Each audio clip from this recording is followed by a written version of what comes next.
భారతదేశంలో ఈరోజు హిట్లర్ పరిపాలన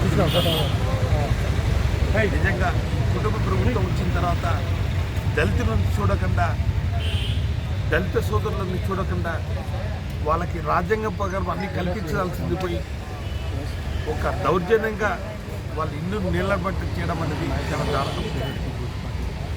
ప్రజాస్వామ్యంలో ఉన్నామా, వాళ్ళ ఎటువంటి వారెంట్ ఉందా, వెకెంట్ చేసే అధికారం ఇచ్చింటే పోలీసుల ద్వారా వెకెంట్ చేయాల్సింది పోయి తెలుగుదేశం పార్టీ గూండాల చేతులకి, కుటుంబ ప్రభుత్వం నా చేతుల్లోకి వాళ్ళు దౌర్జన్యంగా వాళ్ళు చేయడం అనేది దారుణమైన పరిస్థితి.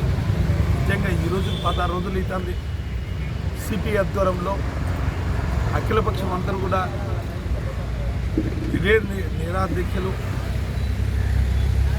రిలే దీక్షలు చేస్తున్నా కానీ ఇంతవరకు కూడా పట్టించకపోగా అఖిలపక్షం సభ్యుల్ని సిపి కార్యదర్శి చంద్ర మీద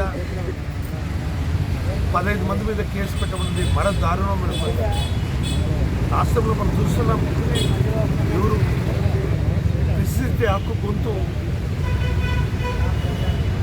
ప్రయత్నం చేస్తే వాళ్ళ మీద కేసులు బనాయించడం. నిజంగా ఈరోజు అంబటి రాంబాబు ప్రభుత్వాన్ని ప్రశ్నిస్తే అతని మీద 35 కేసులు బనాయించడం అనేది మరి దారుణం. ఇలా కేసులు పెట్టుకుంటూ పోతే ప్రజాస్వామ్యంలో కూని అవుతుంది, వాళ్ళు నోరు మూసుకుంటారు, మనం ఏం చేసినా కూడా వాళ్ళు అడిగే హక్కు ఉండదు అని అందరి మీద కేసులు పెట్టడం అనేది మరి దారుణం. ఇప్పటికైనా స్పందించాలి. ఎస్సీ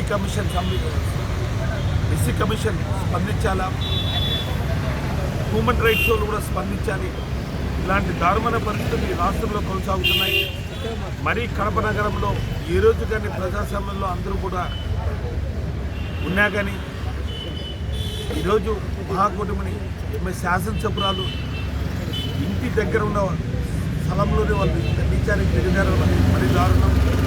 ఈ పరిస్థితిని అందరూ కూడా ప్రజా సంఘాలు ఖండిస్తున్నాం. వీళ్ళకి తగు న్యాయం జరిగేంత వరకు కూడా న్యాయపోరాటం చేస్తాం.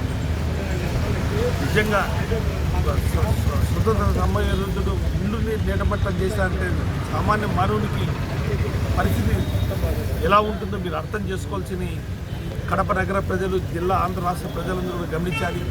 ప్రతి ఒక్కరు కూడా సంఘీభాగం తెలిపి వాళ్ళకి మద్దతు తెలిపి వాళ్ళకి పూర్తిగా న్యాయం చేరుకుంటూ కూడా అందరూ పోరాటం చేయాలని కూడా తెలియజేసుకుంటూ ఈరోజు మద్దతు ఇస్తున్న వైఎస్ఆర్సీపీ మా ఎస్ఎస్ఎల్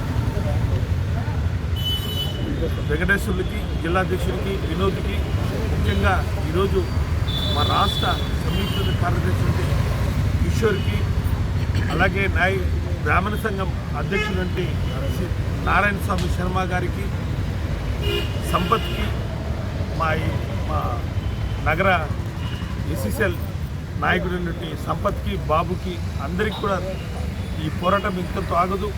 ఇంకా మీరందరూ కూడా మద్దతు ఇచ్చి దీన్ని ఉద్యమంగా చేసి వాళ్ళకి తగు న్యాయం చేసేందుకు కూడా పోరాటం చేసాం కూడా ఈరోజు సభ కూడా తెలుపుకుంటున్నాం.